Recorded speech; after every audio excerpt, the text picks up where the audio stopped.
नामुद्दु नसल्ली अला रसूलिल करीम अम्माबाद फ़ाऊज़ु बिल्लाहि मिनश शैतानिर रजीम बिस्मिल्लाहिर रहमानिर रहीम रब्बि इश्रह ली सदरी व यस्सिर ली अमरी वहलुल उक़दतम मिन लिसानी यफ़क़हू क़ौली। अस्सलामु अलैकुम रहमतुल्लाहि व बरकातुहू। हमने पिछली बार सूरह कसस को कंप्लीट किया है और हम मज़ीद आगे सूरह अनकबूत बढ़ते हैं। पारा नंबर 20 ही चल रहा है और इंशाअल्लाह इसी के अंदर इसी सूरह में पारा नंबर 21 स्टार्ट होने वाला है। तो हम स्टार्ट करते हैं। औज़ु बिल्लाहि मिनश शैतानिर रजीम बिस्मिल्लाहिर रहमानिर रहीम। सूरह अनकबूत मक्का में नाजिल हुई और इसकी 69 आयतें और 7 रुकू है। अल्लाह के नाम से शुरू करता हूँ जो बड़ा मेहरबान निहायत रहम करने वाला है। अलिफ लाम मीम।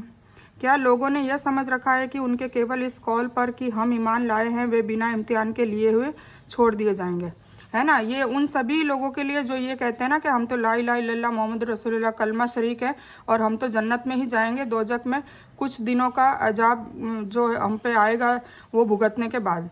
अब जो उन लोगों के लिए ये आयत है उनको सबक लेना चाहिए कि अल्लाह ताला ने साफ साफ लिख रखा है कि क्या सिर्फ ईमान लाना मतलब सिर्फ कलमा शरीक होना या ईमान लाने का मतलब यकीन करना आखिरत पे, क़यामत पे, दोजक पे, जन्नत पे, अल्लाह ताला पे, तो ये सिर्फ इतना ही काफ़ी नहीं होगा। आपको दुनिया में रहते हुए इम्तिहान भी देना पड़ेगा। और इम्तिहान कैसे लेगा अल्लाह ताला? भूख से, माल दे के, माल लेके, औलाद दे के, औलाद लेके, इज्जत लेके, इज्जत दे के, तो इस सारे मरहलों से गुजरना पड़ेगा। सबको अलग अलग टाइप का इम्तिहान देना पड़ेगा और जिसकी जितनी ताकत है उतना उसको इम्तिहान अल्लाह ताला उससे लेगा। ठीक है। उनसे पहले के लोगों को भी हमने अच्छी तरह जांचा। बेशक अल्लाह ताला उन्हें भी जान लेगा जो सच कहते हैं और उन्हें भी जान लेगा जो झूठे हैं। ठीक है। मतलब जो सच्चे हैं उनको भी अल्लाह ताला जानता है, जो झूठे हैं उसको भी अल्लाह ताला जानता है। अल्लाह ताला दिलों के हाल भी जानता है, ज़ाहिरी और बातिनी सारी चीज़ें अल्लाह ताला को पता है। क्या जो लोग बुरे काम कर रहे हैं उन्होंने यह समझ रखा है कि हमारे काबू से बाहर हो जाएंगे? यह लोग कैसा बुरा ख्याल कर रहे हैं, है ना। जो गलत काम कर रहे हैं वो मैदान हशर में अल्लाह ताला के कंट्रोल में ही होंगे ना, सारे के सारे होंगे। तो उन्हें क्या ऐसा लग रहा है कि उस वक्त अल्लाह ताला के कंट्रोल से बाहर हो जाएंगे? नाउज़ुबिल्लाह, ऐसा तो होने वाला नहीं है। तो ये किस बिना पे गुनाह कर रहे हैं, मतलब क्यों डरते नहीं हैं? जिसे अल्लाह से मिलने की उम्मीद हो तो अल्लाह का मुकर्रर किया हुआ वक्त ज़रूर आने वाला है। वह सब कुछ सुनने वाला और सब कुछ जानने वाला है। और हर कोशिश करने वाला अपने ही भले के लिए कोशिश करता है। बेशक अल्लाह ताला सभी दुनिया वालों से बेनियाज है ना। जो भी हम कोशिश कर रहे हैं, हम दुनिया में अगर नेकी के कामों की कोशिश कर रहे हैं या बदी के कर रहे हैं या दुनिया पाने के लिए कर रहे हैं या आखिरत पाने के लिए कर रहे हैं, तो जो जिस टाइप की कोशिश कर रहा है उस कोशिश के हिसाब से उसको उसका फल मिल जाएगा। यानी किसी दूसरे की इबादत न करना, न दुआ के ज़रिए, न नज़र के ज़रिए, न कुर्बानी के ज़रिए, ये सब भी जो हम करते हैं वो सब भी शिर्क में आता है। ठीक है। और शिर्क अल्लाह ताला को बिल्कुल नापसंद है। सूरह अनकबूत की तफसीर यह है कि यह ख्याल है कि सिर्फ मुंह से ईमान ले आने के बाद बिना इम्तिहान लिए उन्हें छोड़ दिया जाएगा, ये सही नहीं है। बल्कि उन्हें जान और माल और दुख और दूसरी परीक्षाओं के ज़रिए जांचा परखा जाएगा ताकि खरे खोटे का, झूठ सच का, ईमान वाले और मुनाफिक का पता चल जाए। यानी जिसे आखिरत पर यकीन है वह बदले और नेकी की उम्मीद से नेक काम करता है। अल्लाह ताला उसकी उम्मीदें पूरी करेगा और उससे उसके अमल का पूरा बदला अता करेगा, क्योंकि क़यामत यकीनी तौर से होकर रहेगी और अल्लाह की अदालत का क़याम ज़रूर होगा। ठीक है। अल्लाह ताला ज़रूर अर्श पे बैठकर सभी से सवाल जवाब, सभी मतलब अल्लाह ताला का चेहरा सभी को देखना पड़ेगा और अपना चेहरा सबको अल्लाह ताला को दिखाना पड़ेगा, ये लाजिम है। हाँ, कुछ लोगों से अल्लाह ताला इतना नाराज़ होगा कि उसकी शक्ल देखना भी अल्लाह ताला को पसंद नहीं होगा और उसका डायरेक्ट हिसाब किताब कर दिया जाएगा। ठीक है। अल्लाह ताला ऐसे लोगों से हम लोगों को ऐसे लोगों में शामिल होने से बचाए, आमीन। इसका मतलब वही है जो सूरह जासिया की 15 आयत का है, यानी जो नेक काम करेगा उसका फ़ायदा उसी को होगा, वरना अल्लाह ताला को तो बंदों के अमल की कोई ज़रूरत ही नहीं है ना। मतलब हम जो इबादत कर रहे हैं या हम कोई नेक काम कर रहे हैं या हम कोई भी अल्लाह ताला की राह में खर्च कर रहे हैं, जो कुछ भी कर रहे हैं तो वो हम हमारे पे एहसान कर रहे हैं, हम अल्लाह ताला पे एहसान नहीं कर रहे हैं। जो कुछ भी करेंगे तो उसका फ़ायदा हमें मैदान हशर में जन्नत के रूप में, नेमत के रूप में, इनाम के रूप में मिलने वाला है। तो अगर हमें जन्नत चाहिए, अगर हमें दोजक के अजाब से बचना है, अगर हमें कब्र के अजाब से बचना है, तो फिर हम ये दुनिया में कोशिशें करेंगे। और नहीं करनी है कोशिश और दुनियादारी में ही रहना है तो फिर अल्लाह ताला वहाँ ऊपर जाके कहेगा तुम्हें दुनिया चाहिए थी, तुम्हें दुनिया दे दी, अब तुम्हें ये आखिरत का तुम्हें लालच ही नहीं था, आखिरत चाहिए ही नहीं थी, तो अब तुम्हें आखिरत नहीं मिलेगी और जाओ तुम जहन्नम में। तो इसीलिए हमें जो कोशिश हम करते हैं तो हमारी भी एक लालच होती है, हम अल्लाह ताला को राज़ी करना चाहते हैं और अल्लाह ताला को राज़ी करने का जो हमारा मकसद है वो क्या है, ताकि अल्लाह राज़ी होकर हमें जन्नतों में बागात दे, जन्नतों में मालात दे। ठीक है, तो इसी तरह अगर सारी धरती के लोग अल्लाह से डर खाने वाले हो जाएंगे तो उसके राज्य में शक्ति और विस्तार न होगा, और सभी नाफरमानी करने वाले हो जाएंगे तो उसके राज्य में तनिक भी कमी नहीं आएगी, है ना। मतलब सारे एक जैसे हो जाएंगे ख्यालात के, मतलब सभी नेक हो जाएंगे तो फसाद वगैरह, झगड़े, इम्तिहान जो अल्लाह ताला ले रहा है वो सब की ज़रूरत ही नहीं रहेगी। और सारे बद हो जाएंगे, सारे खराब अमाल वाले हो जाएंगे तो फिर धरती एकदम तंग हो जाएगी, तो फिर भी कुछ मतलब कोई नेक लोग रहेंगे ही नहीं, तो भी कोई मतलब नहीं है। जब तक इम्तिहान कब होता है, जब नेक लोग और बद लोग दोनों होते हैं, तो नेक लोगों की नेकी देखी जाएगी और बद लोगों की बदी देखी जाएगी। तो इम्तिहान तभी होता है जब दोनों टाइप के लोग होते हैं। तो लफ्ज़ों के बिना पर इनमें काफिरों से जिहाद करने का हुक्म भी शामिल है कि वह भी एक तरह का नेक काम ही है ना। काफिरों से जिहाद का मतलब क्या है कि जो कुफर करते हैं, जो अल्लाह की आयतों का इनकार करते हैं, उनको अल्लाह की आयतों को समझाना है, उनके दिलों में वो चीज़ बसानी है, इसको जिहाद कहते हैं। जिहाद का मतलब होता है कोशिश करना। और जिन लोगों ने यकीन किया और सुन्नत के एतबार से अच्छे अमल किए, हम उनके सभी गुनाहों को उनसे दूर कर देंगे और उनकी नेकी का अच्छा बदला देंगे। ठीक है, मतलब कुछ लोग ऐसा होता है कि गुनाह हो जाते हैं जाने अनजाने में, और फिर जब तौबा कर लेते हैं तो अल्लाह ताला सच्ची पक्की तौबा होती है तो उनके गुनाहों को दूर करके अमाल नामे में उसको नेकी में तब्दील कर देता है। हमने हर इंसान को अपने माता पिता से अच्छा सुलूक करने की शिक्षा दी है, लेकिन अगर वे यह कोशिश करें कि तुम मेरे साथ उसे शामिल कर लो जिसका तुमको इल्म नहीं है, तो उनका कहना न मानो, है ना। मतलब माँ बाप के लिए अल्लाह ताला और हुजूर पाक सल्लल्लाहु अलैहि वसल्लम के बाद माँ बाप का मर्तबा आता है, उनकी फरमाबरदारी करने का हुक्म है। पर अगर वो कभी ऐसा हुक्म दे जिससे अल्लाह की नाफरमानी हो रही है, तो फिर उनका यह हुक्म भी मानना मना किया हुआ है। ठीक है ना, देखो, जिसमें तुम मेरे साथ उसे शामिल कर लो जिसका तुमको इल्म नहीं है, तो उनका कहना न मानो। तुम सबको लौटकर मेरी ही तरफ आना है, फिर मैं हर बात से जो तुम करते थे तुम्हें आगाह कराऊंगा। और जिन लोगों ने ईमान कबूल किया और नेकी के काम किए, उन्हें हम अपने नेक बंदों में शामिल कर लेंगे। और कुछ लोग ऐसे भी हैं जो मुंह से कहते हैं कि हम ईमान ले आए, लेकिन जब अल्लाह के रास्ते में कोई दुख आ पड़ता है तो लोगों के कष्ट देने को अल्लाह ताला के अजाब के समान बना लेते हैं। लेकिन अगर अल्लाह की मदद आ जाए तो पुकार उठते हैं कि हम तो तुम्हारे साथी ही हैं। क्या सभी संसार के दिलों में जो कुछ है उसे अल्लाह ताला जानता नहीं है? मतलब ऐसे लोग जो जब कोई दुख आता है तो फिर वो अल्लाह ताला से ये कहते हैं कि कोई ना कोई टाइप का हमें अजाब दे दिया है या परेशानी में डाल दिया, कष्ट में डाल दिया है। और जब मदद आ जाती है तो फिर वो पुकार उठते हैं कि भाई हम तो तुम्हारे साथी हैं। तो इस तरीके के लोग भी दुनिया में पाए जाते हैं, जो मतलब ईमान उनका डगमगाता रहता है, ईमान पक्का नहीं होता है। सच्चे ईमान वाले वो होते हैं जो दुख हो तो सब्र करे, और सुख हो, नेमतें हो तो घमंड न करे, इतराए नहीं और उस पर शुक्र अदा करे। ये है ईमान की सच्ची डेफिनेशन। कुरान करीम के कई जगहों पर अल्लाह ताला ने अपनी एकता और इबादत का हुक्म देने के साथ ही माता पिता के साथ अच्छा सलूक करने पर जोर दिया है, जिससे इस बात की वजाहत होती है कि तौहीद की मांगों को सही तरीके से वही समझ सकता है, उन्हें निभा सकता है, जो माता पिता के हुक्म की पैरवी और सेवा की मांगों को समझता है और निभाता है। ठीक है, यानी माता पिता अगर शिर्क का हुक्म दे, मतलब गुनाह शिर्क करने का हुक्म दे, जैसे कि आप शिर्क समझ ही चुके होंगे कि शिर्क क्या है। शिर्क इतना ही नहीं है कि अल्लाह के सिवाय किसी और को माबूद बना लेना। शिर्क ये भी है कि कोई वली है, औलिया है, कोई पीर है, नबी है, अम्बिया है, शहीदा शौदा है, उन लोगों को इतनी मोहब्बत करना कि नाउज़ुबिल्लाह अल्लाह ताला से अल्लाह ताला को उनसे नीचे कर देना, मतलब इतनी मोहब्बत और गुलू कर लेना, तो ये भी एक शिर्क है। ठीक है, तो अगर इस टाइप का कोई शिर्क का हुक्म दे तो उसे न मानो। उसी में दूसरे गुनाहों का हुक्म भी शामिल है, उसके लिए खास कोशिश भी करें और उनकी इताअत नहीं करनी चाहिए। ठीक है, इताअत भी ना करें और उनको भी समझाते रहें और उनके लिए दुआ करते रहें कि अल्लाह ताला उनको हिदायत दे। और जो लोग ईमान लाए हैं अल्लाह उन्हें भी जानकर रहेगा और मुनाफिकों को भी जानकर जाहिर करके रहेगा, है ना। अब देखिए, दुनिया में ईमान वाले और मुनाफिक दोनों एक टाइप के दुनिया वालों को दिखते हैं, मतलब जाहिरी तो मुनाफिक भी ईमान वाले ही लगते हैं। तो ईमान वाले और मुनाफिक की जो उनकी बीच में कंपैरिजन है, जो उनके बीच में तफरका करने वाली बात है, वो दुनिया वाले नहीं कर सकते। वो कौन कर सकता है? अल्लाह ताला। तो जब मैदान हशर में दोनों टाइप की कैटेगरी के लोग खड़े होंगे, तब अल्लाह ताला ईमान वालों को अलग कर देगा, मुनाफिक को अलग कर देगा।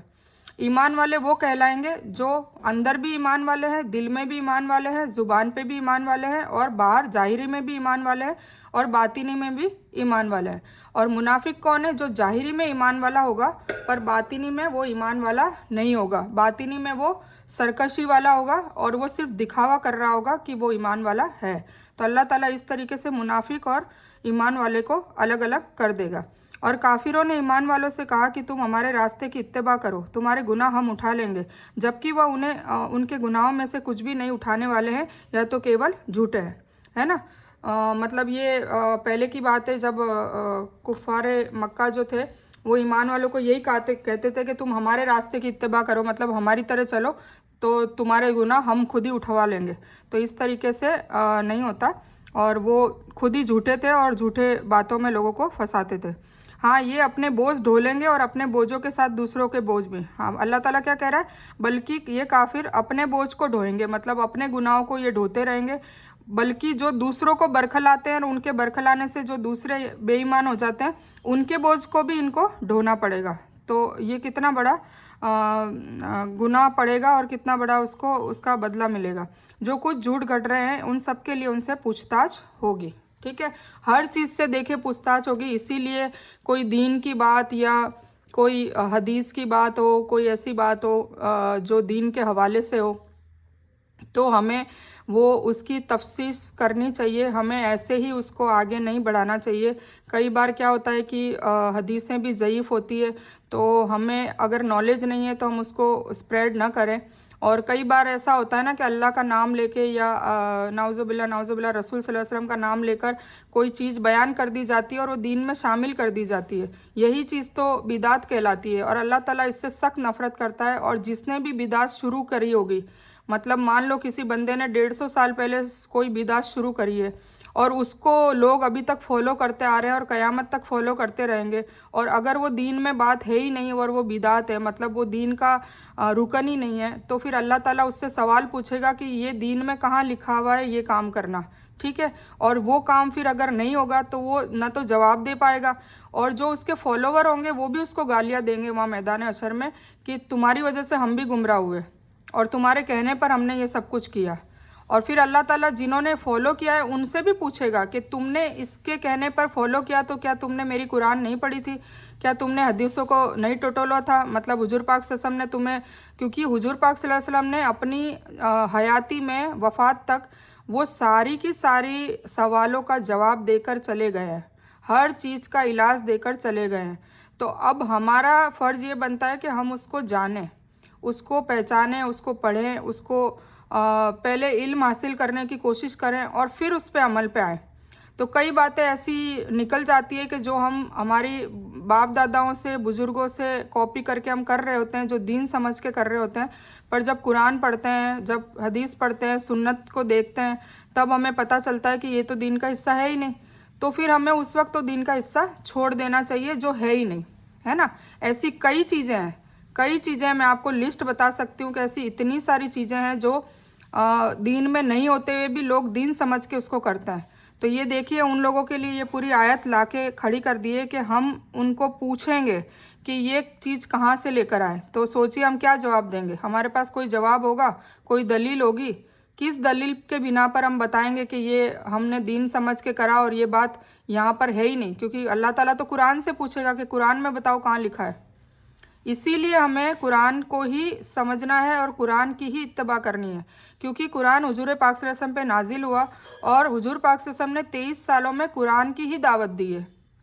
अब हमारे लिए कुरान के साथ हदीस और सुन्नत इसलिए आ जाता है कि हुजूर पाक सल्लल्लाहु अलैहि वसल्लम अभी मौजूदा नहीं है, वो उनकी वफ़ात हो चुकी है। तो अब उनकी गैर मौजूदगी में हम किसको फॉलो करेंगे कुरान के बाद? पहले तो ये था ना कि अरब के लोगों के पास हुजूर पाक सल्लल्लाहु अलैहि वसल्लम मौजूद थे, तो वो कुरान के बाद अगर कोई मसला आ जाता था तो हुजूर पाक सल्लल्लाहु अलैहि वसल्लम से महफिल में सवाल किया करते थे और उसका जवाब हुजूर पाक सल्लल्लाहु अलैहि वसल्लम खुद दे देते थे।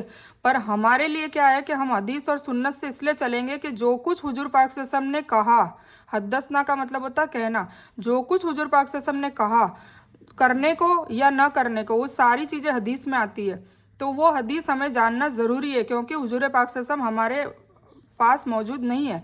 ठीक है, और जो कुछ हुजूर पाक सल्लल्लाहु अलैहि वसल्लम ने किया, अमल किया, प्रैक्टिकली किया, अप्लाई किया, वो सब क्या कहलाता है? सुन्नत। ठीक है, तो हमें कुरान के साथ साथ हदीस और सुन्नत को भी जानना होगा और फिर उस पर अमल करना होगा। हम सबको अल्लाह ताला उस चीज़ के लिए अमल करने की तौफीक अता करे, आमीन सुम्मा आमीन या रब्बल आलमीन। और हमने नूह अलैहिस्सलाम को उनकी कौम की तरफ भेजा, वे उनके बीच 950 साल तक रहे। सोचिए, नूह अलैहिस्सलाम ने जो दावत का काम किया वो 950 साल किया, और उसके बावजूद भी, इतनी मेहनत मुशक्क़त के बावजूद भी, कुछ चंद अफराद उनके ऊपर ईमान लेकर आए थे, बाकी सब तूफ़ान में गर्क कर दिए गए। तो फिर तो उन्हें तूफ़ान ने धर पकड़ा और वे थे भी जालिम। फिर हमने उन्हें और नाव वालों को मुक्ति दी, मतलब जो भी ईमान लेकर आए थे, जो नाव में थे, उन सबको नजात दे दी। और हमने इस वाक़े को पूरी दुनिया के लिए शिक्षा की निशानी बनाया है ना। ये हमारे लिए शिक्षा की निशानी है कि अगर हम अल्लाह ताला की बातों का नाफरमानी करेंगे, उनकी आयतों को झुटलाएंगे, तो एक दिन हमारी भी पकड़ होने वाली है। ठीक है, आखिरत में तो होगी होगी, पर दुनिया में भी पकड़ होगी। दुनिया में भी पकड़ का एक, हर उम्मत का 1 साल का, एक दिन का अल्लाह ताला ने कह रखा है। अल्लाह ताला का एक दिन 1000 साल के बराबर है। कुरान में इसका जिक्र है कि मेरा एक दिन 1000 साल के बराबर है। तो इसी तरीके से जो हमारी उम्मत की पकड़ है वो 1000 नहीं हो के 1500 साल है। तो वो 1500 साल भी आप गिन ले कि भाई कितने टाइम बाकी है। मेरे ख्याल से तो कुछ महीने बाकी हैं। तो अभी भी अल्लाह ताला हम सबको जो पकड़ है उससे बचाए और तौबा सच्ची पक्की करने की तौफीक दे और गुनाहों से बचने की तौफीक दे, और बस हिदायत और हिकमत दे कि हमें कौन सा दीन है और कौन सा बद्दीन है, कौन सी बिदात है, उन सब की समझ दे, शिर्क की समझ दे। कई लोगों को तो शिर्क की भी समझ नहीं है कि शिर्क होता क्या है। वो सिर्फ इतना ही समझते हैं कि अल्लाह के सिवा किसी और को माबूद ठहराना शिर्क है। शिर्क में बहुत सारी चीज़ें आ जाती है। तो और शिर्क जो ऐसा गुनाह है कि अल्लाह ताला समुंदर के झाग के बराबर भी गुनाह होंगे तो माफ़ कर देगा एक बार, इतना रहमतुल लिल आलमीन है। पर शिर्क किसी का माफ़ नहीं करेगा, चाहे वो मुसलमान करता होगा, चाहे मुशरिक करता होगा, चाहे यहूदी, चाहे नसारा, कोई भी करता होगा, शिर्क किसी का माफ़ नहीं किया जाएगा। तो अल्लाह ताला हम सबको शिर्क से बचाए, शिर्क की समझ दे कि शिर्क है होता क्या है ना। और इब्राहिम अलैहिस्सलाम ने भी अपनी कौम से कहा कि अल्लाह ताला की इबादत करो और उससे डरते रहो। अगर तुम में अकल है तो यही तुम्हारे लिए बेहतर है। हर नबी ने, हर रसूल ने अपने वक्त में तौहीद की दावत दी।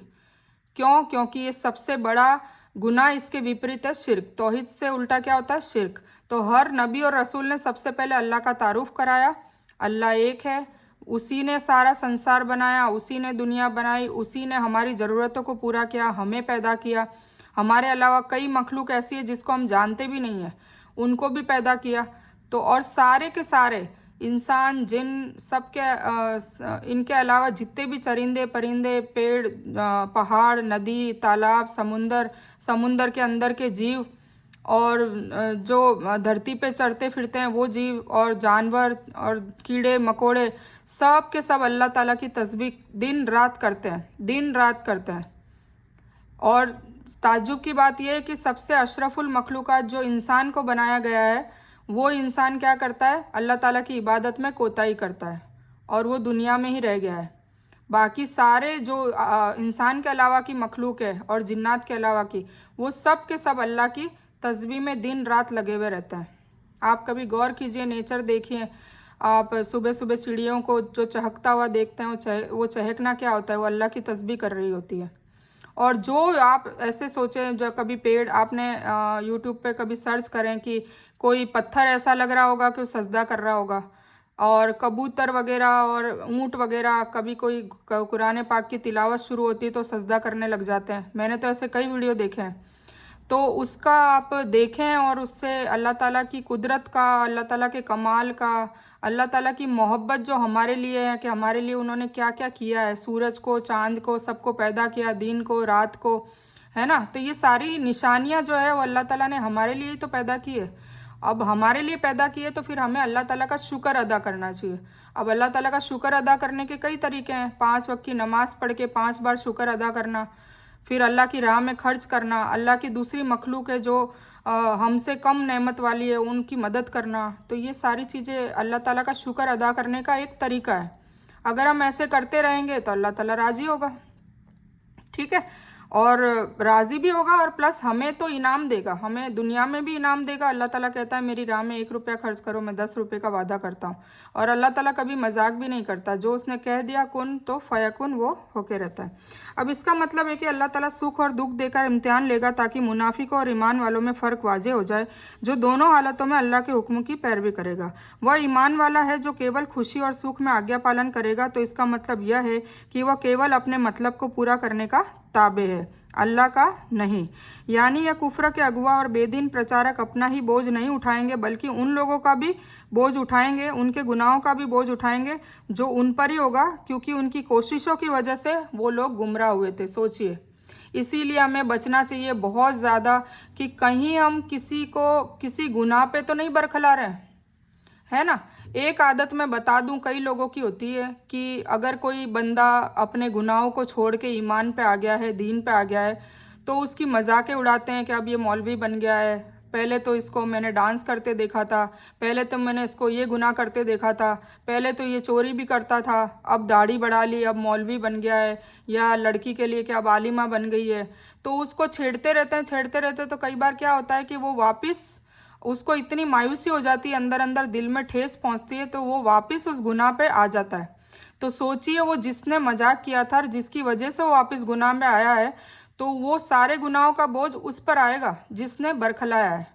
तो इसीलिए हमें किसी की मजाक उड़ाना, किसी के ऊपर ताने कसना, बहतान लगाना, इससे बहुत बचना चाहिए। क्योंकि और कुछ लोग ये है कि उल्टे सीधे दीन की दावतें देते रहते हैं, जो दीन का हिस्सा ही नहीं होता, उसके लिए भी उनकी पकड़ होगी। कुछ उसमें नाउजुबिल्ला कहना नहीं चाहिए, आलिम भी आते हैं जो गलत गलत दीन को बयान करते हैं और लोग उनको फॉलो करते रहते हैं, जो दीन का हिस्सा ही नहीं है। तो ये सब चीज़ों से भी हमें बचना चाहिए। तुम तो अल्लाह ताला के सिवाय मूर्तियों की पूजा कर रहे हो और झूठी बातें मन से गढ़ लेते हो। सुनो, जिन जिन की तुम अल्लाह ताला के सिवाय पूजा पाठ कर रहे हो, वे तो तुम्हारे रिस्क के मालिक है ही नहीं। इसलिए तुम्हें चाहिए कि अल्लाह ताला से ही रोजी मांगो और उसी की इबादत करो और उसी का शुक्रिया अदा करो, और उसी की तरफ तुम लौटाए जाओगे। और अगर तुम जुटलाओ तो तुमसे पहले के लोगों ने भी जुटलाया है, और रसूल का फ़र्ज़ तो सिर्फ साफ साफ पहुंचा देना ही है ना। हर रसूल का, हर नबी का, हर दाई का काम ये है कि उसको नसीहत पहुंचा देने का काम है। अब सामने वाला उसको अप्लाई करता है कि नहीं करता है, अमल में लाता है कि नहीं लाता है, तो वो उसकी पकड़ है। ठीक है, दाई का काम हो गया पहुंचाना। ठीक है, तो क्या उन्होंने नहीं देखा कि मखलूक की पैदाइश किस तरह अल्लाह ने की, फिर अल्लाह उसको लौटाएगा। यह तो अल्लाह के लिए बहुत आसान है। मतलब पहले अल्लाह ताला पैदा करेगा, फिर अल्लाह ताला जान निकालेगा, मारेगा, तब हम कब्र में जाएंगे। उसको बरज़ख की दुनिया कहा जाता है। बरज़ख का मतलब होता है पर्दा। दो दुनिया के, दो आलमों के बीच में एक पर्दा होता है, वो होता है बरज़ख। कौन से आलम? एक तो हमारी दुनिया और एक आखिरत। वो दोनों के बीच में जो पर्दा होता है वो बरज़ख है। हर किसी को वो बरज़ख का भी बरज़ख में भी रहना पड़ेगा। और फिर आखिरत होगी, तो तब जब क़यामत आएगी तब अल्लाह ताला सभी को एक साथ वापस ज़िंदा करेगा। जितनी भी मखलूक है, जितनी भी, सबको इकट्ठा करेगा और फिर सबको मैदान हशर में इकट्ठा करेगा। कह दीजिए कि धरती पर चल फिर कर तो देखो कि किस तरह अल्लाह ने सबसे पहले मखलूक की पैदाइश की, फिर अल्लाह ताला ही दूसरी नई पैदाइश करेगा। अल्लाह ताला हर चीज़ पर कुदरत रखने वाला है। इन्नल्लाह अला कुल्ली शैइन कदीर। यह हज़रत इब्राहीम अलैहिस्सलाम का भी कौल हो सकता है जो उन्होंने अपने समुदाय से कहा था। यह अल्लाह ताला का कौल है जिसमें मक्का वासियों को संबोधन है, और इसमें नबी सल्लल्लाहु अलैहि वसल्लम को तसल्ली भी दी जा रही है कि अगर मक्का के काफिर आप सल्लल्लाहु अलैहि वसल्लम को झुठला रहे हैं तो इससे घबराने की कोई ज़रूरत नहीं है। पैगंबरों के साथ यही होता चला है ना। हुजूर पाक सल्लल्लाहु अलैहि वसल्लम को बार बार तसल्ली दी जा रही है कि तुम्हारे से जो पहले नबी थे, रसूल थे, उनके साथ भी ये कौम ने ऐसा ही किया। मतलब हर कौम ने अपने नबी और रसूल को झुटलाया ही है। हर बार हर किसी को कहा है, हर रसूल को कहा है कि कोई मौजज़ा दिखाओ, या तुम जो अजाब की हमें धमकी देते हो वो लाकर दिखा दो, या तुम्हारे अल्लाह को नाउजुबिल्ला कहते थे उनको सामने ला के दिखा दो। तो हर कौम ने उनके पैगंबरों को झुटलाया है और उनको परेशान किया है। तो ए नबी, तुम भी तसल्ली रखो। तो इस तरीके से हुजूर पाक सल्लल्लाहु अलैहि वसल्लम को बार बार अल्लाह ताला दूसरों की जो ये कहानियाँ हैं वो बता बता के, और ख़ासकर मूसा अलैहिस्सलाम की कहानी बता बता के, क्योंकि मूसा अलैहिस्सलाम की कहानी और हुजूर पाक सल्लल्लाहु अलैहि वसल्लम की कहानी में रिजेम्बलेंस है, मतलब बहुत ज़्यादा मिलती जुलती है। इसलिए या पता नहीं किस लिए, बाकी मूसा अलैहिस्सलाम की कहानी 75% कुरान में मौजूद है। मतलब सबसे ज़्यादा तस्कीरा अगर किसी रसूल और उसका करा है तो मूसा अलैहिस्सलाम का किया है। ठीक है, तो बार बार यही आपने पढ़ा भी है पहले भी और आगे भी आप पढ़ोगे कि मूसा अलैहिस्सलाम का कह के हुजूर पाक सल्लल्लाहु अलैहि वसल्लम को तसल्ली दी जा रही है। और कहीं कहीं दूसरे नबी रसूल का भी नाम लिया है, जैसे अभी इसमें इब्राहिम अलैहिस्सलाम का नाम लिया है कि अगर मक्का के काफिर आप सल्लल्लाहु अलैहि वसल्लम को झुटला रहे हैं तो इससे घबराने की कोई ज़रूरत नहीं है। पैगंबरों के साथ यही होता चला आया है, पहले की उम्मतें भी रसूल को झुटलाती थी और उसका नतीजा भी हलाकत और बर्बादी के रूप में भुगतते रहे। और झुटलाने के बाद फिर एक वक्त आता था मुकर्रर, जो वक्त अल्लाह ताला ने दे रखा था कि भाई इस वक्त के पहले मैं अजाब में मुब्तला नहीं करूँगा। फिर वो जब वक्त पूरा हो जाता था तो फिर अल्लाह ताला उनको हलाक करता था, और अलग अलग कौमों को अलग अलग तरीके से हलाक करने का भी जिक्र कुरान पाक में आ चुका है। यानी दुनिया में फैली हुई अल्लाह की निशानियां देखो, धरती पर ध्यान दो, किस तरह उसे बिछाया, उसमें पर्वत डाले, है ना। ये भी एक बहुत बड़ा मौजज़ा है। जैसे आप सोचिए, कभी कभार जैसे कुदरत को लेकर भी सोचिए कि अल्लाह ताला का निज़ाम कितना आला और कितना कमाल का है कि हम लोग तो वो चीज़ सोच भी नहीं सकते। नाउज़ुबिल्लाह, हम इतनी, हमारी तो औकात ही नहीं है कि देखिए मैं धरती जो है वो अपनी धरा पे भी खुद घूमती है और फिर सूरज के आसपास भी घूमती है। तो सोचिए, अल्लाह न करे कभी ऐसा हो कि वो धरती घूमते घूमते सूरज से एक बार टकरा गई तो ये भी अल्लाह का कितना बड़ा निज़ाम है कि अल्लाह ने मतलब कभी भी वो टकराती नहीं है, सब अपने अपने हिसाब से घूम रहे हैं। इसके अलावा और एक चीज़, अगर धरती खुद घूमती और अल्लाह ताला उस पर पहाड़ नहीं जमाता, बड़े बड़े पहाड़ अगर धरती पे नहीं जमाता तो वो धरती खुद उथल पुथल होती रहती घूमते घूमते। तो उसको जमाने के लिए क्या करा, एक वजन डाल दिया, पहाड़ों का वजन डाल दिया। तो ये भी अल्लाह ताला की बहुत बड़ी मसलियत है। ठीक है, फिर घाटियाँ बनाई, फिर नदियाँ बनाई, फिर समुंदर बनाए, उसने उसी से कई तरह की रोजी और फल भी पैदा किए। अब जैसे समुंदर से मछलियाँ निकलती है, मोती निकलते हैं, तो ये सब चीज़ें हमारे फ़ायदे के लिए है ना। इसी तरह पेड़ों में से फल हम लेते हैं, फ्रूट लेते हैं, सब्जियां लेते हैं, या पेड़ों की पत्तियां भी काम में लेते हैं। कभी कभी पूरे पेड़ ही काम में आ जाते हैं, और उससे भी छाया भी होती है, उससे हवाएं भी होती है, उससे मौसम भी अच्छा ठंडा रहता है। तो हम हर टाइप की इससे फ़ायदे उठाते हैं। ऐसी सब टाइप की जो चीज़ें अल्लाह ने पैदा करी है उन सब से हम फ़ायदा उठाते हैं। सूरज अपनी रोशनी देता है, फिर सर्दियों में गर्मी से वो गर्म करता है तो ठंड में हमें उससे फ़ायदा मिलता है। इस तरीके से रात को चांद अपनी रोशनी से उजाला करता है। तो सोचें तो कुदरत में भी बहुत सारी निशानियां हैं जो अल्लाह की कुदरत का बयान करती है। ठीक है, तो अल्लाह ताला पूछ रहा है बार बार कि क्या इनको कोई बनाने वाला है मेरे अलावा? बिल्कुल नहीं है। जिसे चाहे अल्लाह ताला अजाब दे और जिससे चाहे रहम करे, सब उसी की तरफ लौटाए जाओगे। तुम न तो धरती पर अल्लाह ताला को मजबूर कर सकते हो, न आकाश में। अल्लाह ताला के सिवाय तुम्हारा कोई वली नहीं है, मतलब कोई प्रोटेक्टर नहीं है, संरक्षक नहीं है, तुम्हारी रक्षा करने वाला बेशक कोई नहीं है, और न ही कोई मददगार। और जो लोग अल्लाह ताला की आयतों और उसकी मुलाकात को झुठलाते हैं वे मेरी रहमत से निराश हो जाएं, और उनके लिए दुखदाई अजाब है ना। जो अल्लाह ताला की आयतों को झुठलाएगा, कुफ्र किसे कहते हैं? इनकार करने को। तो जो अल्लाह ताला की आयतों का इनकार करता है वो अल्लाह ताला को अपनी रहमत से उसको निराश कर देगा। उनकी कौम का जवाब इसके सिवाय कुछ न था कि कहने लगे कि इसे मार डालो या इसे जला दो।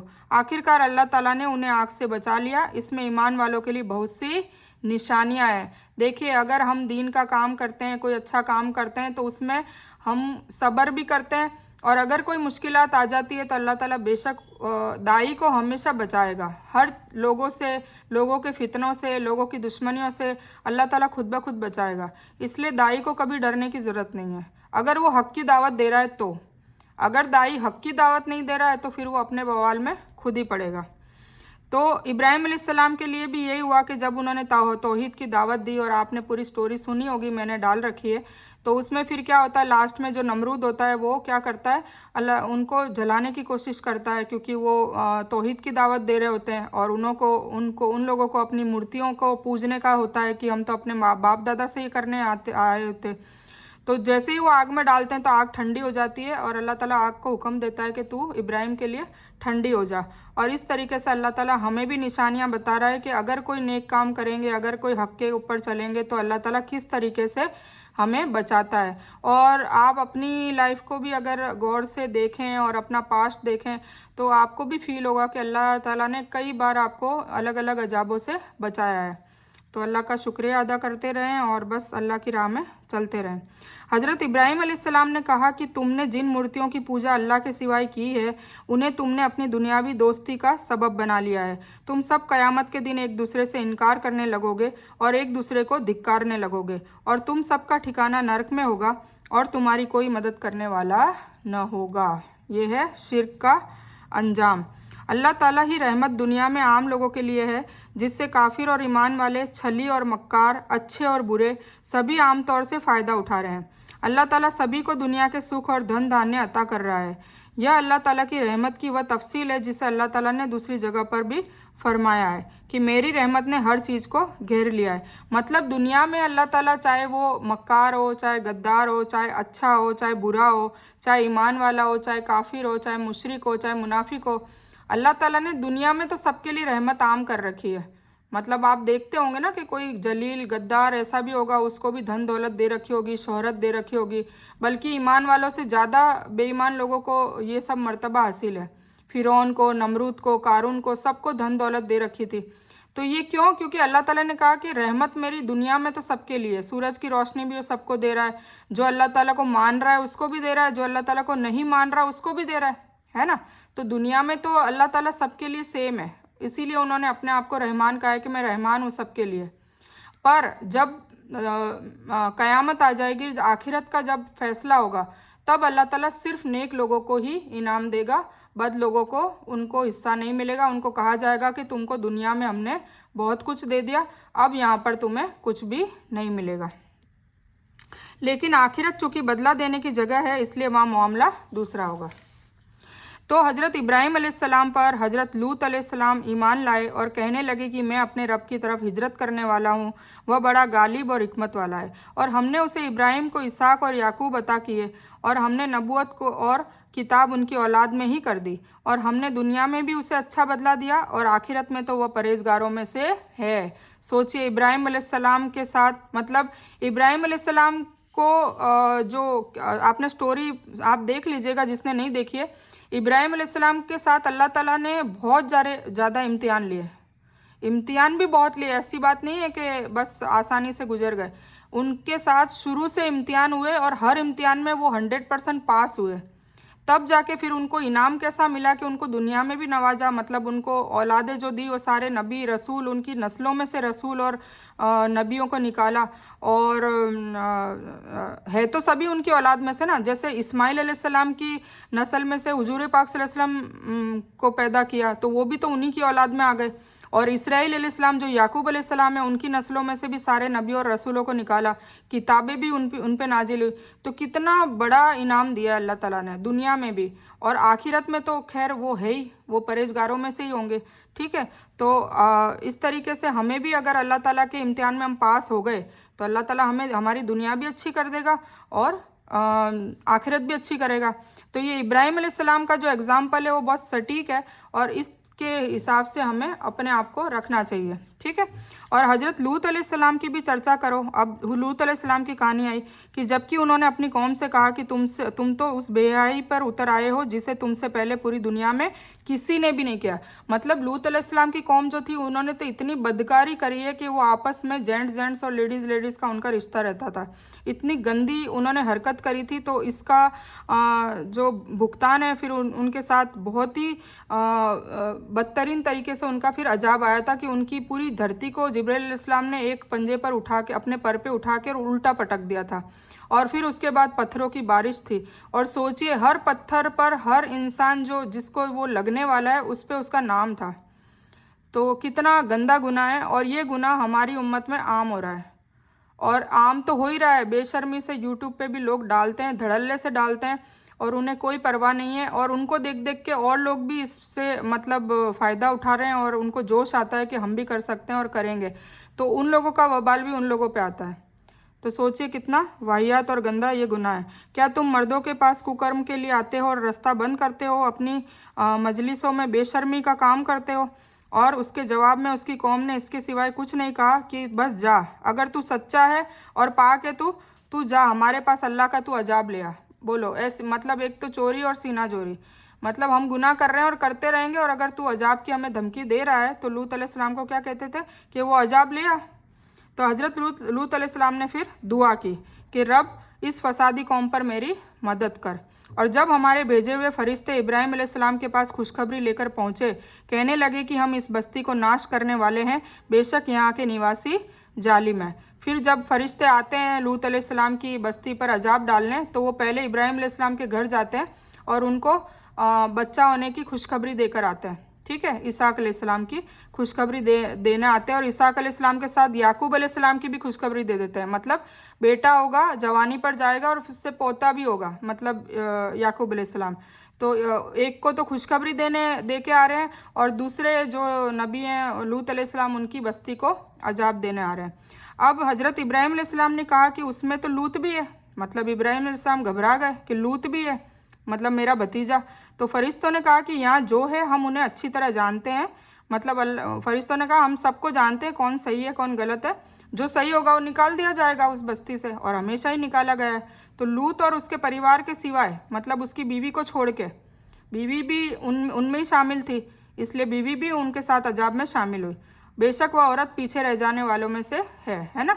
दो नबी ऐसे हैं जिनकी बीवी को वो बचा नहीं पाए। सोचिए, जब नबी अपने बीवी को नहीं बचा पाया तो हम किस पीर पे या किस आलिम पे हम भरोसा करते हैं कि वो हमको बचा लेंगे। कुछ लोग दावे के करते हैं ना कि हमारी छतरी के नीचे आ जाना और हम बचा लेंगे। वहाँ नफ्सा नफ्सी होगी, यकीन मानिए कोई किसी को नहीं बचा सकता सिवाय हुजूर पाक सल्लल्लाहु अलैहि वसल्लम की शफात के। पर वो शफात भी अल्लाह ताला की मर्ज़ी से होगी, वो शफात भी अल्लाह ताला की मर्ज़ी से होगी, तो ये सोचना चाहिए। तो कोई किसी को नहीं बचा सकता। अब हम इस कुरान से मैसेज ले सकते हैं कि जब नबी अपनी बीवी को नहीं बचा सके, हुजूर पाक सल्लल्लाहु अपने चचा को नहीं बचा सके, हुजूर पाक सल्लल्लाहु के चचा ही तो थे अबू लहब, अबू जहल और अबू तालिब। अबू तालिब ने तो उनकी पूरी मदद की है, ईमान नहीं लाए पर पूरी मदद की है उन्होंने अपनी ज़िंदगी में, अपनी हयाती तक। और जब वफ़ात पाने लगे तब हुजूर पाक सल्लल्लाहु ने कान में भी कहा कि अब चचा जान आप ईमान ले आए, तब भी वो नहीं लाए। तो किसी के हाथ में नहीं है कि हिदायत लाए, हिदायत का काम सिर्फ़ और सिर्फ अल्लाह का है। हम सिर्फ नसीहत कर सकते हैं, और हम ये भी ना माने कि भाई कोई हमें बचा लेगा, कोई नहीं बचा सकता सिवाय हमारे आमालों के। हमारे आमाल हमें ज़रूर बचा सकते हैं अगर वो अच्छे हुए तो, और अगर गंदे आमाल हुए तो वही हमें बर्बादी का हमारे सबब बनेंगे और हमें दोजख में डालने के जिम्मेदार होंगे। और फिर जब हमारे भेजे हुए लूत अलैहिस्सलाम के पास पहुँचे, मतलब रसूल फरिश्ते, तो वह उनके सबब दुखी हुए और दिल में गम करने लगे। संदेशवाहकों ने कहा कि आप डरे नहीं, न दुखी हो, हम आपको आपके परिवार सहित महफूज कर लेंगे, सिवाय आपकी बीवी की, वह अजाब के लिए बाकी रह जाने वालों में से होगी। फिर फरिश्तों ने मैसेज दे दिया लूत अलैहिस्सलाम के पास पहुँच के, और लूत अलैहिस्सलाम को कहा कि अब मैं अजाब हम देने आए हैं, अल्लाह ताला का हुक्म आ गया है, हम इस बस्ती वालों पर आसमानी अजाब ढाने वाले हैं, इस वजह से कि ये फासिक हो रहे हैं। यानी हज़रत लूत की दुआ कबूल हुई और अल्लाह ने फ़रिश्तों को हलाक करने के लिए भेज दिया। वे फ़रिश्ते पहले हज़रत इब्राहिम अलैहिस्सलाम के पास गए और उन्हें इसहाक और याकूब की खुशखबरी दी, और साथ ही बताया कि हम लूत की बस्ती को नाश करने आए हैं। इस आसमानी अजाब से मुराद वही अजाब है जिसके ज़रिए लूत की कौम को धंसा दिया गया। कहा जाता है कि जिब्रील अलैहिस्सलाम उन बस्तियों को धरती से उखाड़ कर आकाश की ऊंचाई तक ले गए, फिर उनको उन्हीं पर उल्टा दिया गया। उसके बाद कंकड़ पत्थर की वर्षा की गई और उस जगह को बहुत बदबूदार झील में बदल दिया गया। आज भी वो माना जाता है कि डेड सी के नाम से फेमस है। इसके बीच में आती है ये मदियन, और उसके बीच में आती है, और आज भी यूट्यूब में आप सर्च कर सकते हैं। और पत्थर की मूर्ति उसकी बीवी को बना रखा है, पत्थर की मूर्ति, वहीं के वहीं उसको पत्थर की मूर्ति बना दिया था। एक्चुअली क्या होता है, लूत अलैहिस्सलाम और उनकी 2 बेटियां होती है और बीवी, इनको कहा जाता है कि तुम लोग इस बस्ती से चले जाओ और पीछे मुड़ के मत देखना। तो लूत अलैहिस्सलाम और उनकी बेटियाँ तो नहीं देखती, पर उनकी बीवी देख लेती है। क्यों? क्योंकि उनकी बीवी का दिल उन लोगों में ही होता है, और वो अल्लाह ताला बेशक जानता था। अल्लाह ताला ने तो पहले ही कह दिया था कि उनकी बीवी अजाब से टलने वाली नहीं है, पर फिर भी उनको भेजते हैं। एक इम्तिहान लास्ट और होता है, पीछे मुड़ के उन्होंने जैसे ही देखा तो उनको वहीं पत्थर बना लिया जाता है। आज भी आप वो पत्थर वाली मूर्ति देख सकते हैं। और हमने इस बस्ती को खुली शिक्षा हासिल करने के लिए निशानी बना दिया उन लोगों के लिए जो अकल रखते हैं। और मदियन की तरफ हमने उन भाई शोएब, अब शोएब अलैहिस्सलाम की कहानी शुरू हो रही है, और मदियन की तरफ हमने उनके भाई शोएब अलैहिस्सलाम को भेजा। उन्होंने कहा कि ए मेरी कौम के लोगों, अल्लाह की इबादत करो, क़यामत के दिन की उम्मीद रखो और धरती में फसाद न फैलाते फिरो। फिर भी उन्होंने झुटलाया। आखिर में उन्हें जलजले ने आ पकड़ा और वे अपने घरों में बैठे के बैठे मुर्दा होकर रह गए। और हमने आद वालों को, समूद वालों को भी हलाक किया। फिर और कौम आ रही है, मतलब हूद अलैहिस्सलाम की कौम और स्वालेह अलैहिस्सलाम की कौम है ये, जिनके कुछ खंडहर तुम्हारे सामने अभी भी मौजूद है। अभी भी हम देख सकते हैं, ये भी यूट्यूब पे है, मैंने देखा था, ठीक है। और शैतान ने उनके बुरे काम को सुसज्जित करके दिखाया था और उन्हें रास्ते से रोक दिया था, इसके बावजूद कि यह आंखों वाले और चालाक थे। मतलब अल्लाह ने उनको टैलेंट दे रखा था और वो बड़े बड़े महल बनाने में दोनों ही ये कौम बहुत माहिर थी। और कारून, फिरौन, हामान को भी उनके पास हजरत मूसा खुले खुले मौजज़े लेकर आए और फिर भी उन्होंने धरती पर घमंड किया, लेकिन हमसे आगे बढ़ने वाले न हो सके। मतलब इतने अपने आप को रब कहने वाले, इतने दुनिया जान के उनके पास दौलत थी, पर फिर भी वो कोई आगे नहीं बढ़ सके। मदियन हजरत इब्राहिम अलैहिस्सलाम के बेटे का नाम था, कुछ के करीब यह उनके पोते का नाम है। बेटे का नाम मदियान था, उन्हीं के नाम पर उस कबीले का नाम पड़ गया जो उनके वंश पर शामिल था। इसी मदियन कबीले की तरफ हजरत शोएब अलैहिस्सलाम को नबी बनाकर भेजा गया। कुछ कहते हैं कि मदियन नगर का नाम था, या कबीला या नगर लूत अलैहिस्सलाम की बस्ती के करीब था। आद की कौम की बस्ती अहकाफ, हद्रमूत यमन के लाल सागर का तटीय भाग के करीब, और समूद की बस्ती हिजर, जैसे जिसे आजकल मदियन स्वाले का कहते हैं, है ना। आप टाइप करके देखना, उसमें भी सारा ये बता रखा है। हिजाज के ये उत्तर में है। इन इलाकों से अरबों की व्यापारिक यात्राएं, तिजारी सफ़र हुआ करती थी, इसलिए बस्तियां उनके लिए अनजान नहीं बल्कि मतलब सब जानते हैं। अरब वालों के लिए ये सारी बस्तियां उनको पता है। फिर तो हमने हर एक को उसके पाप की सज़ा में धर लिया। उनमें से कुछ पर हमने पत्थरों की बारिश की, उनमें से कुछ को तेज चीख ने आ दबोचा, उनमें से कुछ को हमने धरती में धंसा दिया, उनमें से कुछ को हमने पानी में डुबो दिया। अल्लाह ताला ऐसा नहीं कि उन पर जुल्म करे, बल्कि वही लोग अपनी जानों पर जुल्म करते हैं ना। अल्लाह ताला किसी पे जुल्म नहीं करता। वो खुद अगर जुल्म करें, खुद बदकारी करें, खुद गुनाह करें, तो फिर लास्ट में आके अल्लाह उनकी पकड़ करता है और उन पर अजाब देता है। जिन लोगों ने अल्लाह ताला के सिवाय दूसरों को देवता मुकर्रर कर रखा है, उनकी मिसाल मकड़ी की तरह है। अब ये जो अनकबूत है, इसका मतलब मकड़ी है, ठीक है। ये तो जब मैं खुलासा करूँगी सारी सूरतों का, तब उनका मैं खुलासे में बताती हूँ कि भाई उस सूरे का नाम क्यों पड़ा। पर अभी मैं आ गया इसलिए मैं आपको बता रही हूँ कि अनकबूत का मतलब होता है मकड़ी, और ये मकड़ी का नाम जिक्र है, इसीलिए इस सूरह का नाम अनकबूत पड़ा है। तो जिन लोगों ने अल्लाह ताला के सिवाय दूसरे को वली बना रखा है, मतलब देवता बना रखा है, उनकी मिसाल मकड़ी की तरह है। वह भी एक घर बनाती है, अगरचे सभी घरों से ज़्यादा कमज़ोर घर किसका होता है? मकड़ी का। मकड़ी का जो जाला होता है सबसे ज़्यादा कमज़ोर होता है, एक छोटे पतले पतले तार जैसा जाला होता है, फूंक मारो तो भी वो टूट जाता है। काश कि वे जान ले, है ना। मतलब अल्लाह ताला हमें मकड़ी का उदाहरण दे रहा है। सोचे, मच्छर जैसे हकीर जानवर का उदाहरण दिया है, मकड़ी के उदाहरण दिया है। क्यों? क्योंकि दुनिया जो है वो उसी के समान है, मतलब मकड़ी के जाले के समान है, जो कभी भी फना हो सकती है। फिर भी कई लोग दुनिया के पीछे इतने व्यस्त हो गए हैं कि वो अल्लाह को नाउज़ुबिल्लाह भूल गए हैं, अल्लाह की इबादतें करना भूल गए हैं, अल्लाह के अहकाम मानना भूल गए हैं। बस वो दुनिया में लगे हैं, उनको दुनिया में घर चाहिए, मकान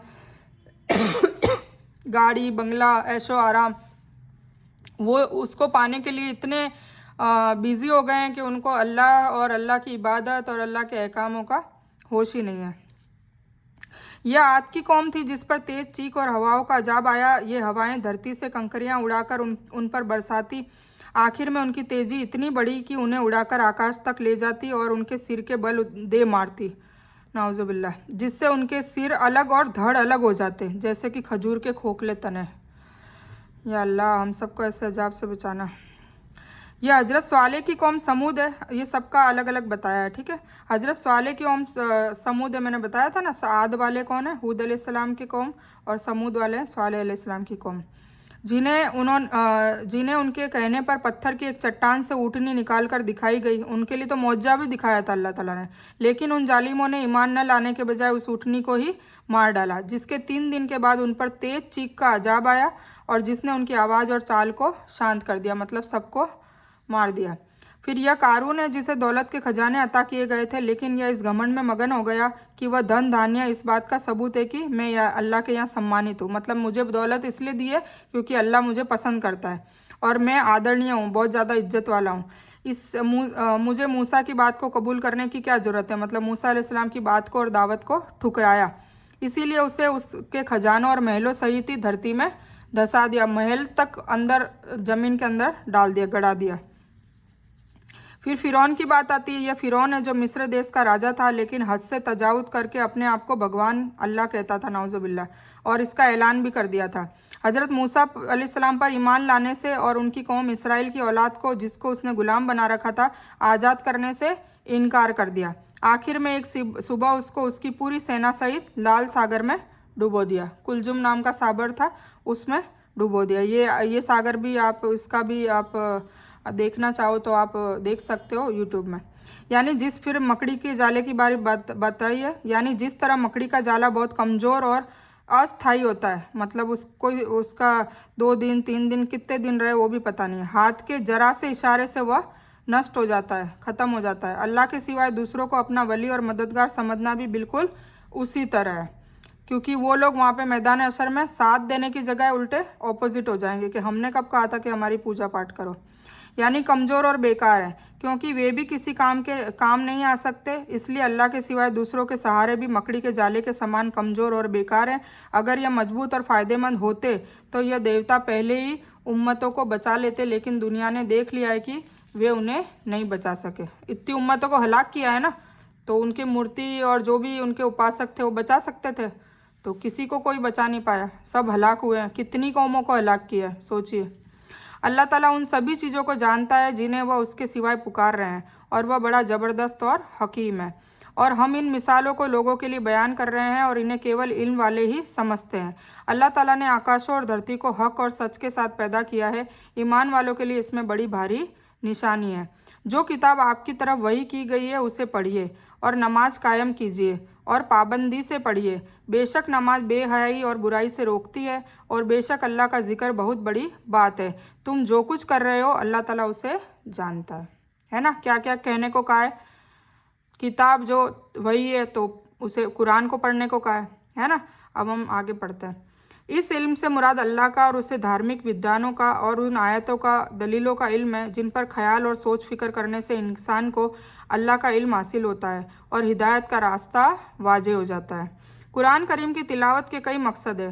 सिर्फ बदला और नेकी के लिए, मतलब सवाब तो मिलता ही है, उसके माने और मतलब पर ख्याल और फिक्र के लिए, फिर उसको समझना, फिर शिक्षा दीक्षा मतलब तालीम के लिए, फिर तफसीर के लिए, फिर तिलावत के लिए, ये सब हुक्म इसमें शामिल है।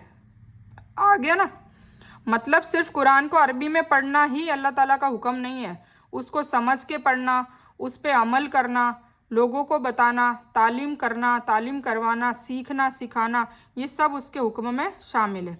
और क्योंकि नमाज से, अगर नमाज और इंसान का ख़ास तौर से संबंध अल्लाह से हो जाता है, जो नमाज पढ़ता है उसका अल्लाह से बॉन्डिंग हो जाता है, ठीक है ना। मैंने आपको सूरह फातिहा में भी बताया था कि जब हम नमाज पढ़ते हैं तब अल्लाह ताला हमसे गुफ्तगू कर रहा होता है।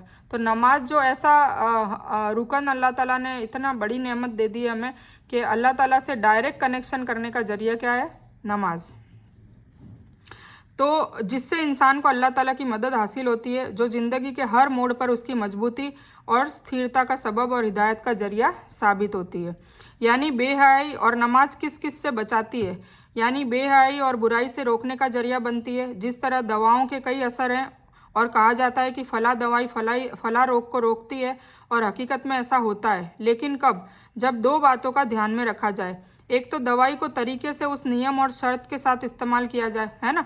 जो सुबह खाने को कहा है सुबह खाई जाए, जो रात को खाने को कहा है रात को खाई जाए, जो खाने से पहले कहा है वो खाने से पहले खाई जाए, जो खाने के बाद कहा गया है उसको मतलब उसके हिसाब से खाई जाए, तो उसका असर होगा। और जो वैद्य, हकीम या डॉक्टर ने बताया उसके हिसाब से। दूसरा, उसका परहेज, यानी वो खाने पे किन किन चीज़ों को छोड़ना है जो डॉक्टर बताता है। कभी कहता है कि खट्टा मीठा मत खाओ, तला हुआ मत खाओ, तब जाके वो दवाई का असर होता है। तो दूसरा परहेज है, यानी ऐसी चीज़ों का इस्तेमाल ना किया जाए जो उस दवा के असर को कम करे या ख़त्म कर दे। इसी तरह नमाज में भी अल्लाह ताला ने ऐसा असर रखा है कि यह इंसान को बेहयाई और बुराई से रोकती है, लेकिन उसी समय जब नमाज सुन्नत नबी सल्लल्लाहु अलैहि वसल्लम के अनुसार पढ़ी जाए, उन तरीक़ों से, उन शर्तों के साथ पढ़ी जाए और उसकी कबूलियत और मान्यता के लिए फ़र्ज है। ठीक है ना। अगर वैसे पढ़ी जाएगी तो बेशक रोकेगी, क्योंकि कई लोग कहते हैं ना कि नमाज में तो हमें वसवसे आते हैं और नमाज से कुछ होता तो है नहीं। सब लोग कहते हैं कि नमाज से मदद मिलती है, कहाँ मिलती है। तो ये इस वजह से नहीं मिलती क्योंकि वो नमाज उस हिसाब से पढ़ी नहीं जाती। जैसे कि दवाई का एग्जाम्पल दिया है कि दवाई का असर तब तक नहीं होगा जब तक उसको उस टाइम पे ना खाई जाए और उसका परहेज ना किया जाए।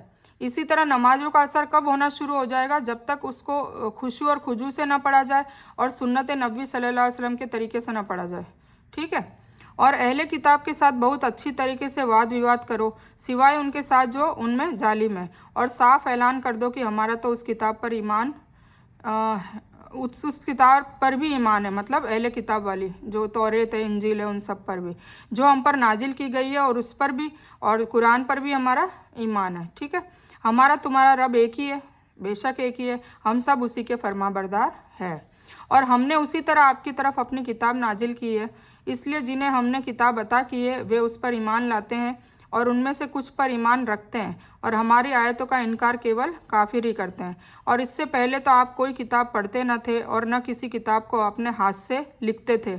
यही असत्य के पुजारी लोग शक और सुबह में पढ़ते हैं। कुफारे मक्का इल्ज़ाम लगाते थे ना हुजूर पाक से सामने को कि ये तो तुम अपने मन से घड़ी घड़ाई किताब ले आए हो। तो अल्लाह ताला ने बताया कि इससे पहले हुजूर पाक से सामने कोई किताब ना तो लिखी है ना पढ़ी है, तो फिर वो कैसे गढ़ सकते हैं। तो ये तो जो शक में पड़े हैं वो बातिल लोग हैं, झूठे लोग हैं। वरना यह कुरान तो रोशन आयतें हैं जो आलिमों के दिल में महफूज है।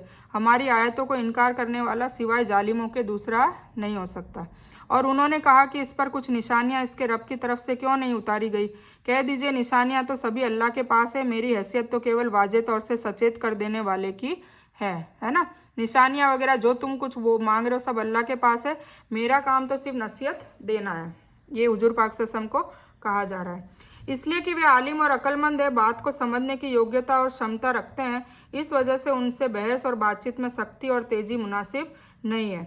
इससे मुराद अब्दुल्ला बिन सलाम आदि वगैरह है। किताब देने से मुराद है उसके अनुसार अमल करना, जैसा कि उसके अनुसार जो अमल नहीं करते उन्हें यह किताब दी ही नहीं गई।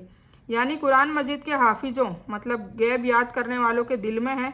यह कुरान का मौजज़ा है कि कुरान मजीद हर्फ हर्फ दिल में महफूज हो जाता है, मतलब एक एक हर्फ महफूज हो जाता है। आप सोचिए कोई भी ऐसी किताब, कोई भी बंदा ऐसा मेरे लिया है दुनिया में, कोई जहाँ तक मेरे को पता है ऐसी दूसरी कोई भी किताब नहीं है जिसको वो कंठस्थ कर ले, एक एक हर्फ याद कर ले। पर ये एक वाहिद किताब है कुरान पाक की जो इसको करना चाहे, जैसे हाफिज बहुत है अपने दुनिया में, तो वो एक एक हर्फ भी इसको याद कर लेते हैं। क्यों? क्योंकि अल्लाह इसको मौजज़ा देता है, अल्लाह ताला याद करवाता है। क्योंकि अल्लाह ताला ने वादा किया है कि क़यामत तक इसकी हिफाजत करने का जिम्मा किस पे? अल्लाह ताला पे। तो कोई अगर चेंज करेगा तो कोई बुक पे कर सकता है, ऑनलाइन कर सकता है, पर किसी के दिलों में हिफ्ज़ है उसको कैसे करेगा? उसको तो वो चेंज कर ही नहीं सकता। इसीलिए अल्लाह ने मौजज़ा दिया है हिफ्ज़ करने का। हिफ्ज़ मतलब महफूज करना, मतलब उसकी सुरक्षा करना, दिलों में डाल देना, इसीलिए उसको हाफिज़ कहा जाता है। ठीक है। कह दीजिए कि मुझ में और तुम में अल्लाह ताला का गवाह होना काफ़ी है, और वह आकाश और धरती की हर चीज़ों को जानने वाला है। जो लोग बातिल को मानने वाले हैं और अल्लाह ताला से कुफ्र करने वाले हैं वे बहुत ज़्यादा नुकसान में हैं। और ये लोग आपसे अजाब की जल्दी मचा रहे हैं। अगर मेरी तरफ से मुकर्रर वक्त न होता तो अभी तक उनके पास अजाब आ चुका होता है ना। अल्लाह ने हर अजाब का वक्त मुकर्रर कर रखा है, तो अल्लाह ताला ने जो लिख रखा है वही करेगा। तो अल्लाह ताला कह रहे हैं कि जल्दी मचा रहे हैं कि भाई अजाब ले आओ, अजाब ले आओ, तो वो अगर वक्त मुकर्रर ना होता तो कब से आ चुका होता है। ठीक है। यह बात तय बात है कि अचानक उनके अनजाने में उनके पास अजाब आ पहुंचेगा, और अचानक ही आ जाएगा जब उसका वक्त हो जाएगा। यह अजाब की जल्दी मचा रहे हैं, और इत्मीनान रखें, नरक काफिरों से को घेर लेने वाला है। उस दिन उनके ऊपर नीचे से उन्हें अजाब ढांक रहा होगा, और अल्लाह महान कहेगा कि अब अपने बुरे कामों का मजा चखो। ए मेरे ईमान वाले बंदो, मेरी धरती बहुत कुशादा है, तो तुम मेरी ही इबादत करो। हर जान को मौत का मज़ा चखना है और तुम सब हमारी तरफ ही लौटाए जाओगे। और जो लोग ईमान लाए और नेकी के काम भी किए, उन्हें हम यकीनी तौर से जन्नत के उन ऊंचे मकानों में जगह देंगे जिनके नीचे से नदियाँ बह रही हैं, जहाँ वे हमेशा रहेंगे। अच्छे काम करने वालों को क्या ही अच्छा बदला है। वे जिन्होंने सब्र किया और अपने रब पर भरोसा रखते हैं। और बहुत से जानवर हैं जो अपना रिस्क लादे नहीं फिरते। उन सबको और तुम्हें भी अल्लाह ताला ही रिस्क अता करता है। वह बड़ा सुनने वाला और जानने वाला है। और अगर आप उनसे पूछें कि धरती और आकाश का खालिक और सूरज और चांद को काम में लगाने वाला कौन है बेशक, तो उनका जवाब यही होगा कि अल्लाह ताला। तो फिर किधर उल्टे जा रहे हो? अल्लाह ताला अपने बंदों में से जिसे चाहे जहाँ ज़्यादा रिस्क अता कर देता है और जिसे चाहे कम। बेशक अल्लाह ताला हर चीज़ का जानने वाला है। और अगर आप उनसे सवाल करें कि आकाश से पानी बरसा कर धरती को उसकी मौत के बाद जिंदा करने वाला कौन है, तो बेशक उनका जवाब यही होगा कि अल्लाह ताला। आप कह दें कि सारी तारीफ़ें अल्लाह ही के लिए हैं, बल्कि उनमें से ज़्यादा लोग नाअक्ल हैं। और दुनिया की यह ज़िंदगी तो सिर्फ मनोरंजन और खेल कूद है। हाँ, सच्ची ज़िंदगी तो आखिरत का घर है, अगर ये जानते होते, है ना। दुनिया की ज़िंदगी को अल्लाह ताला ने क्या बताया? खेल कूद, हंसी मजाक, खेल कूद की ज़िंदगी है। कोई फना होने वाली दुनिया है ये, तो ये कोई स्थायी रहने वाली नहीं है जिसके लिए लोग मरे पड़े हैं। यानी ये मूर्ति पूजक मुसलमानों को सिर्फ तौहीद में यकीन करने के सबब तकलीफ़ें पहुंचा रहे हैं। उनसे अगर पूछा जाए कि आकाश और धरती को अदम से पैदा करने वाला, सूरज और चांद को अपनी दायरे में चक्कर कराने वाला, ये सब कौन है, तो वहाँ ये कबूल करने के लिए मजबूर हैं कि ये सब कुछ करने वाला कौन है? अल्लाह है। फिर भी मूर्तियों को पूछते हैं, क्योंकि अकल होती तो अपने रब के साथ पत्थरों को, मुर्दों को रब न बनाते। न उनके अंदर यह सलाहियत होती कि अल्लाह ताला को खालिक और पैदा करने वाला और रब मानते हुए भी बूतों को संकटारी, मुश्किल कुशा और पूज्य समझ रहे हैं। इसमें नाउज़ुबिल्लाह मुस्लिम भी आते हैं। कई वलियों को, औलिया को इतना मतलब मुश्किल कुशा कह देते हैं। मुश्किल कुशा कौन है? मुश्किल कुशा, मुश्किलों को हल करने वाला कौन है? सिर्फ अल्लाह। कई वलियों का नाम दे रखा है मुश्किल कुशा, तो ये भी शिर्क है। जब यह लोग नाव में सवार होते हैं तो अल्लाह ताला को ही पुकारते हैं, उसके लिए इबादत को खास करके। फिर जब वह उन्हें थल की तरफ महफूज ले आता है तो उसी वक्त शिर्क करने लगते हैं, है ना। समुंदर में जब होते हैं तब अल्लाह को पुकारते हैं, और जैसे ही धरती पर महफूज आ जाते हैं फिर वापस से शिर्क करने लग जाते हैं, ताकि हमारे अता किए हुए उपकारों से ये मुकरते हैं और फ़ायदेमंद होते रहते हैं। अभी अभी उन्हें पता चल जाएगा। क्या ये नहीं देखते कि हमने हरम को अमन की जगह बना दिया, जबकि उनके करीबी इलाके से लोग उचक कर लिए जाते हैं? क्या ये असत्य पर, बातिल पर तो यकीन रखते हैं और अल्लाह ताला की नेमतों पर नाशुक्री करते हैं? और उससे बड़ा जालिम कौन होगा जो अल्लाह पर झूठा बहतान लगाए, या जब हक उसके पास आ जाए तो वह उसे झूठ बताए, है ना। ये आज भी होता है कि अगर कोई कुरान की दलील के साथ कोई बताता है कि भाई ये दीन नहीं है, दीन इसको कहते हैं, तो भी आज भी लोग झुटलाते हैं। और अपने बाप दादाओं की परंपराओं को छोड़ना उन्हें बहुत मुसीबत लगता है कि हम नहीं छोड़ सकते, और वो कई बिदात कर रहे होते हैं इस चक्कर में। तो ये हर कौम का नेचर रहा है कि हम अपने बाप दादाओं के कामों को, बाप दादाओं की इबादतों को नहीं छोड़ेंगे। तो वही चीज़ हम भी करते आ रहे हैं, हम भी कर रहे हैं ना। अब मान लीजिए बाप दादाओं को इल्म नहीं था, और अब अगर हमें इल्म आ चुका है कुरान के ज़रिए से, हदीस के ज़रिए से, सुन्नत के ज़रिए से, तो हमें वो छोड़कर अपने बाप दादाओं की भी मगफिरत करवानी चाहिए। अगर वो छोड़ देंगे तो बाप दादाओं के ऊपर जो उसका अजाब भी आ रहा है, क्योंकि उनको देखते देखते हम भी कर रहे हैं ना, तो एक तो वो रुक जाएगा, और जब हम वो छोड़ के माफ़ी मांगेंगे अपने लिए और अपने बाप दादाओं के लिए, तो अल्लाह ताला माफ़ भी कर देगा। पर उसके लिए हमें कदम उठाना होगा, ना कि हम उसी पे चलते रहें अंधों की तरह। ठीक है, तो ये बात है। और उससे बड़ा जालिम कौन होगा जो अल्लाह पर झूठ बाने। और जो लोग हमारे रास्ते में दुख सहन करते हैं, हम उन्हें अपना रास्ता ज़रूर दिखा देंगे। बेशक अल्लाह ताला नेकी करने वालों के साथ है। मतलब जो अल्लाह ताला के रास्ते में चल रहा है और फिर सब्र कर रहा है, उस पर लोग इल्ज़ाम लगा रहे हैं, बहतान लगा रहे हैं, गलत गलत बातें कह रहे हैं और उसकी बातों से रोकते हैं, तो अल्लाह ताला उनको कह रहा है कि तुम सब्र करो, तुम्हें इसका बदला अल्लाह ताला ऊपर देगा। ठीक है, अल्लाह ताला उस नेमत का बयान कर रहा है जो मक्का वासियों पर उसने किया है, कि हमने उनके हरम को शांति वाला बना दिया, मक्का को, जिसके रहने वाले कत्ल और अपहरण, लूट मार वगैरह से महफूज है, जबकि अरब के दूसरे इलाके इस तरह शांति, सुरक्षा, अमन से महरूम है। लूट और कत्ल उन्हें यहाँ आम और हर दिन का काम है। एहसान से मुराद अल्लाह को शाहिद मानकर हर नेकी के काम साफ दिल के साथ करना, नबी सल्लल्लाहु अलैहि वसल्लम की सुन्नत के अनुसार करना, बुराई के बदले एहसान करना, अपना हक छोड़कर दूसरों को उनके हक से ज़्यादा देना, यह सब एहसान के दायरे में आता है और उसका बदला अल्लाह ताला बेशक देगा। ठीक है, तो इस बयान को मैं यही मुकम्मल करती हूँ। इसमें कुछ भी अच्छी बात आई हो सिर्फ़ और सिर्फ अल्लाह की तरफ से है, और गलत या बुरी बात जो जज्बात में आकर मेरे मुंह से गलत वर्ड या कोई बात निकल गई हो तो वो मेरी तरफ से है, और इस गलती के लिए मैं अल्लाह अज़्ज़ वजल से आप सभी लोगों से माफ़ी की तलबगार हूँ। मैं कोई आलिमा नहीं हूँ, मैं सिर्फ तालिब इल्म हूँ। मेरी कोशिश से आप सभी को सही नफ़े बख्श इल्म पहुँचे और आप लोगों को हिदायत और हिकमत में सदका जारिया बनूँ, बस मेरी यही तमन्ना है। आमीन सुम्मा आमीन या रब्बल आलमीन। रब्बना आतीना मिन लदुनका रहमतन व हय्यि लना मिन अमरिना रशदा। अल्लाहुम्मा सल्लि अला मुहम्मद व अला आलि मुहम्मद कमा सल्लैता अला इब्राहीम व अला आलि इब्राहीम इन्नका हमीदुम मजीद। अल्लाहुम्मा बारिक अला मुहम्मद व अला आलि मुहम्मद कमा बारकता अला इब्राहीम व अला आलि इब्राहीम इन्नका हमीदुम मजीद। व आखिरु दावाना अनिल हम्दुलिल्लाहि रब्बिल आलमीन।